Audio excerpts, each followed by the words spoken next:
Good morning and welcome to another edition of Carpod Church as we gather again on this beautiful morning on the car park on Bray Head. It is a morning full of sunshine, a morning filled with calm seas and the waters and the waves lapping gently on the seashore below us. It is also a morning for us to continue to reflect on the book of Ruth and this amazing love story, this story of Ruth and Boaz that is about to go into another level. We've been looking at the different words that reflect love in the Greek language, but we're going to park that a bit for today because I want us to think back to our youth or to present day when we had to make ourselves vulnerable and say to somebody how we really felt about them. Many of us will remember those occasions as moments of deep stress and anxiety because, of course, we don't know how the other person feels about us. And we have to put ourselves out there. We have to search for an answer to a question. Do they feel the same? Now, this is emerging in the book of Ruth as well.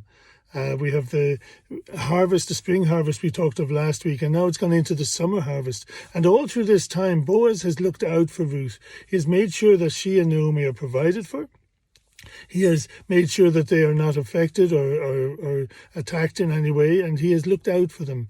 And in a way, he's expressing an emerging love. And Naomi recognizes this.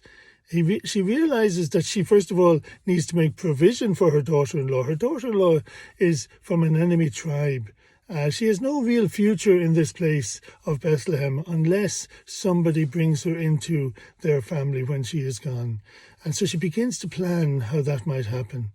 And now, in those days, at the end of harvest, the workmen got together and right throughout long days where they would thresh the wheat, they would process it all, ready it for distribution so it could be made into flour and into bread. And it was a long, arduous task. And many landowners wouldn't have gotten involved. They'd have left it to their workers. But Boaz was very much a hands-on sort of master. And he got right in there with his workmen. And Naomi came up with this plan that Ruth would prepare herself and she would go into this men-only environment. It was a high-risk strategy, this men-only environment, and she would hide and keep herself away from sight until Boaz settled for the night. And then when he had settled and when he fell asleep, she lifted the corner of his cloak that was around his feet and she laid herself down at his feet, a very vulnerable thing to do on many levels. And during the night, around midnight, Boaz wakes up and suddenly realizes there's a woman at his feet and he doesn't quite know what's happening. He's all disorientated and says, "Who are you?" And he says, "I'm your servant Ruth. Lay the corner of your cover on me to protect me and keep me warm." Now, this was a very significant thing because what she was really saying was, I am available to you. If you marry me, if you take me into your family, I am available to you. She's effectively saying, I love you. And she has no idea how this will go. She has no way of knowing. She knows Boaz is a good man, but she could be rejected. She could be humiliated. She could go through all of that with no gain at the end of it. But Boaz recognizes that this isn't just an act of love for him. It's an act of love for her mother-in-law, Naomi. And once again, he's moved by her sacrificial love. And he says to her, there's a process we have to go through. There's something we have to do, and we'll talk about this next week.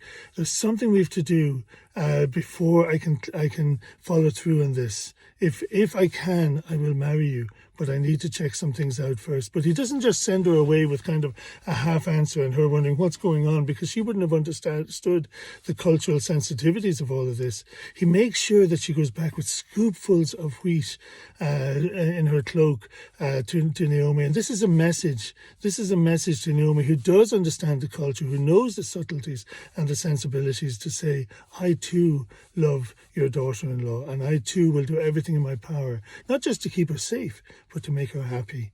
And so this love, it really continues in our story.